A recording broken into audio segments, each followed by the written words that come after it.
Good morning. I had to go to Walmart when I got time. I had to go somewhere.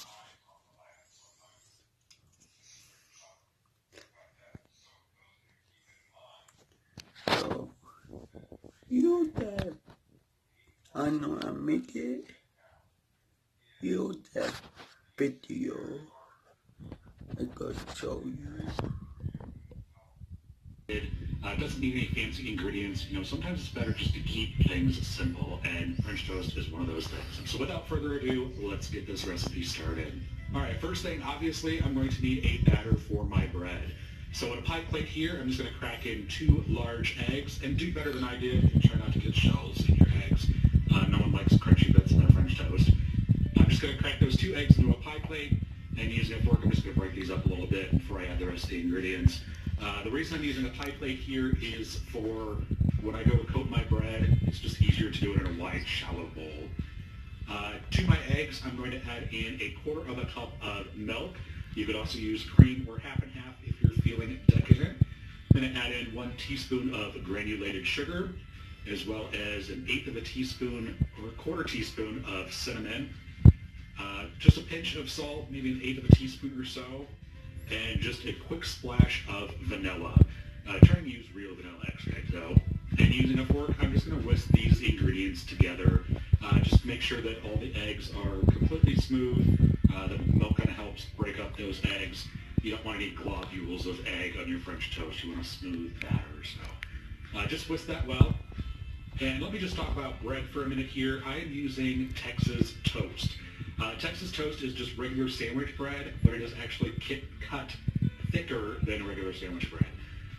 It's kind of a dry bread, crummy bread, and these particular slices are about 3/4 of an inch thick, and that's exactly what you want. You want a thick bread for this. And I'm just using this regular sandwich bread. You could use brioche if you wanted to, or French bread, whatever kind of bread that you like. I just happen to like just plain old sandwich bread. It makes the best French toast to me. Now I've got a frying pan over medium-high heat here. It's actually between medium and medium-high. I'm going to add in about 1 teaspoon of vegetable oil, as well as just a little pat of butter. Now the reason I add both vegetable oil and butter is because I like the flavor of frying in butter. As well, butter kind of has a natural non-stick property to it. But the vegetable oil raises the burning point of the butter so the butter doesn't burn. Because you definitely don't want burned butter on your French toast. Well, maybe you do, but I don't. So that's why I do both. And you want to make sure that your butter and oil are hot before you add in your first piece of French toast. Otherwise, your French toast is going to stick, and you don't want it to stick. And you know when it's ready when the solids, the milk solids in the butter start to brown. I don't know how well you can see this in the video, but they're just starting to turn golden. That is the exact time that your pan is ready for your French toast. So what I'm going to do is just kind of mix up my French toast, my batter mixture a little bit here. Make sure that the cinnamon isn't, sticking to the bottom. And dunk your bread just really quickly on one side, flip it over, get it coated on the other side, let it drip a little bit, and then add that to your pan. Now, a lot of recipes for French toast call for you to soak the bread. I do not like soaked bread for French toast. Maybe you do. I don't. I like my French toast to not be custardy. I like it to still be bread in the center. So I just do a light coat on both sides. And I'm just going to let this go for a couple minutes until it gets nice and golden brown on the bottom. Don't be tempted to move your bread around. Just let the pan do its work, let the heat do its work.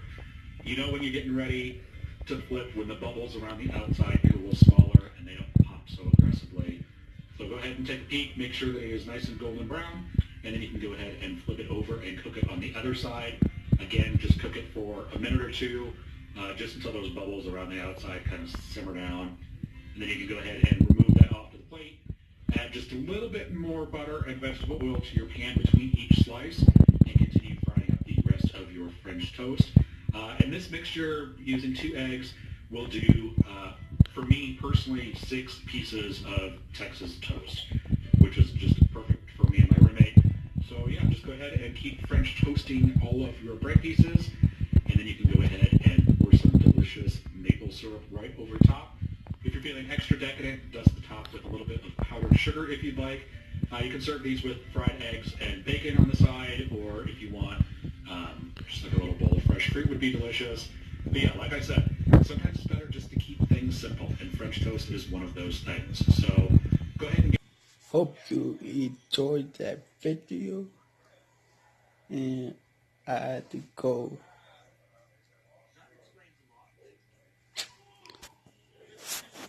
So see you at the next video. Bye.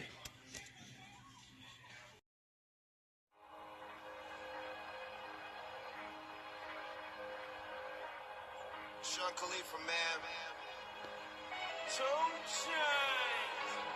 Money's the motivation, money's the conversation.